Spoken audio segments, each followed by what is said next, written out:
This episode of Brains on Games will preview What on Earth Are You Talking About? A guessing game with very weird clues.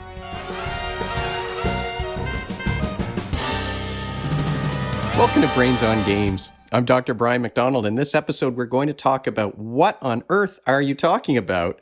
From Escape Tabletop Games. This is a word guessing game. And here is the box. This is coming up to crowdfunding, I think tomorrow, as this episode is released. But What on Earth Are You Talking About is a party game. It's for between 4 and 10 players. It's for people aged 17 and up. There are some not safe for work cards and concepts in here that we'll talk about.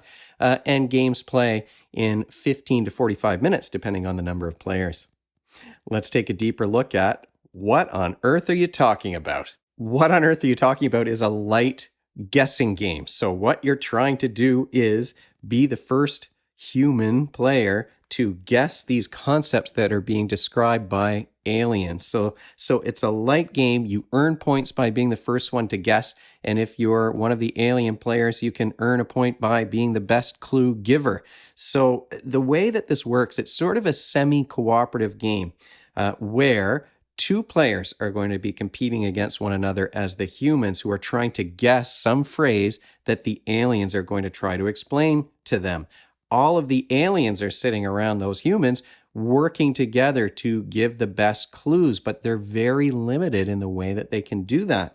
Each alien is going to have an alien card with letters on it. And so you're trying to make sentences where the words begin with these letters in the order that they appear on the card. This is way harder maybe than it sounds. It does take some getting used to, and it took us a few rounds before we really sort of fell into the rhythm of figuring out how to create sentences with words that began with the letters on these cards. You might be able to see either on the little camera or on the card that I was just holding up that there are some underscores that look like spaces in between the letters. Now, those can be used as wild cards, or if an alien player gets stuck, they can jump to the letter after that underscore. So you are using the letters in order, but you might be jumping ahead on the card if you do get stuck and you're not able to think of a good clue. So two people are competing against one another to be the first one to guess whatever the concept is that the alien player drew from a giant deck of cards. This is just a very small subset. There's a great big deck, even in the demo version. There are a lot of cards here in this game. And the concepts are, well, they're wide and varied. I mean, the one at the top of this deck says craft beer. We've got wine tasting, or the Titanic, or belly buttons, or capitalism. So you name it, there's probably a card in here that's a clue that you're going to have to figure out. Some of them are not safe for work, like I said. You will probably, it is a game that's for 17 and up, but you might go through the cards ahead of time and pull out the ones that aren't appropriate for your group. The most not safe for work ones, I would say, do have a colored border around them. So it does make it a little bit easier to tell when you're trying to pull out those ones, but there might be some other ones that aren't a good fit. It's such a strange combination of words, like capitalism, that would be more like maybe the older folks in the group might be able to explain that better. And then concepts like clickbait or memes, or there were some words, I went to school for a lot of years. My vocabulary is okay, but there were some words that I didn't know when we flipped over some of those cards. There were concepts that I didn't understand or the other players weren't sure about. Mansplaining came up as one of the words in the game that we played. Or then you've got the Wiggles. So it's kind of a strange combination of concepts that folks who grew up in the internet age would be more familiar with, and some where it's more parents maybe who would remember the Wiggles or be able to explain the Wiggles, unless we're talking about kids who grew up watching that show. So two players side by side are going to be competing to guess a word, and then they'll do it a second time, and then the roles shift. and it kind of goes around the circle. So you sort of move one player to the left, one player to the left, and it's always two people who are side by side who are competing against each other. The game's going to end once everyone has had a chance to guess 4 words, and then you count up the points based on the number of words that you guessed and the number of times that you were the most valuable alien who gave the best clues. And like I said, even though what you're trying to do is create sentences and clues based on the letters on the cards, and they have to be in that order, there is some flexibility because you can jump ahead to that next underscore. You can use the underscores as a wild card. If you really get stuck, the rules say that you can, put your alien card at the bottom of your alien deck and then draw a new one so that you can start again from the beginning of that new card. And we played with a small group, and we did find ourselves getting stuck sometimes. Some words were hard to explain, or concepts were hard to explain using the letters that were on those cards. Sometimes we had to draw a new card because there was a concept or a word that I had never seen or heard of before, and the other players didn't know it either. So we did have to jump around a little bit with our small group of players. But this is meant to be a party game. We played it in a small group because that was the number of people I could get together. My kids are in midterms right now, so it was a challenge to pull together enough people to try out this game.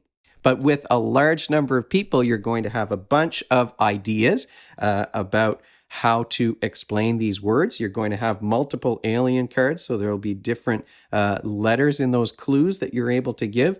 And that's going to make the game much sillier and faster. And, it is a ridiculous game when you're playing with the right number of the right kind of players. Now, what skills are you working on when you play a game like What on Earth Are You Talking About? There's a lot of creativity involved here. You have to be creative. You have to have a good imagination to explain a concept like clickbait, even just to explain it without being limited by the letters on the cards. But to explain a concept like clickbait when you're limited with the words you can say, there's abstract connections that you're making too. Those limitations of these alien cards force you to explain the concepts in strange ways, and it makes it much harder for the human players to be able to figure out what on earth are you talking about, and that's why the game is called that. And so you've got that creativity, there's some improvisation there, and you've got the abstract thinking because you need to make connections between very weird clues and concepts that are so wide-ranging that you could be talking about almost anything. Final thoughts about this preview version. Now, it is a preview, so cards might change, rules might change. There might be some differences when the game finally comes out, but final thoughts about this demo version of the game. Well, it's a semi-cooperative word guessing game. Semi-cooperative because the alien players are cooperating together, but you're trying to be the one who gives the best clue so that you can get that extra point.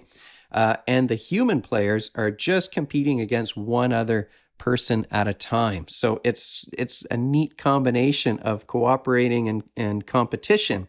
And it's a game where, like I said, if you've got the right kind of group who are in that silly mood, you are going to have some laughs playing a game like this because you do get stuck and you're going to be twisting definitions and twisting your brain around to try and figure out how to explain something like the Wiggles using just the letters that are on those cards. The downsides here is that you do need a big group. The game does say you can play it with 4 players or more, but I think more is going to be better because when you've got small numbers of people, you might find yourselves kind of stuck on a word and you're not giving any clues, you're not receiving any clues, and that makes it really hard to guess when everybody gets stuck at the same time. But if you've got 8 people or 7 people who are giving clues all at once, then all of a sudden now, somebody's going to pipe up when everybody else is quiet. It's a game that does have some of those not safe for work cards. So you're going to look at some of those clues and say, I don't want to play a game like that with my 17 or 18-year-old. And that's okay. The rules specifically say that you can pull those cards out because every group is different. But it is a game that's really for young adults more than anyone else, because most of the concepts are things that older adults are going to be looking at and saying, memes? What are you talking about? Memes. Finger guns. It was another clue that came up. And it is a game that you're going to get better at with practice. It did take some time to wrap your brain around using the letters to create sentences. Now, like I said, with a big group of the right kind of people, this is just the kind of silly guessing game that that you would maybe like to play at a party. It reminded me, to an extent, it reminded me of guerrilla marketing from Roxley Games, which is a game where you're rolling dice to get the letters, and you're going to use those to create some product or make some advertisement. And it's similar to that because your words have to start with those letters, and your sentences are going to get very weird. And we did, like I said, we did start with sort of individual words, and then eventually you're trying to make sentences so that you sound like an alien who's trying to explain something with limited language skills. So there you have it. That is What on Earth Are You Talking About in a nutshell. I will put a link to the Kickstarter campaign in the show notes below the video. If you have any questions or comments or suggestions, you can leave them in the comment section of this video, or you can email me at brian@brainsongames.ca. Brainsongames.ca is the website. That's where future episodes will go. The previous ones are up there already. Brains on Games is the Twitter handle and the Facebook page and the Instagram feed, so we're all over the place. And if you enjoyed this video and you want to be notified of future ones, you can head on over to YouTube and click that subscribe button. Thanks for joining me, and hopefully I'll see you next time.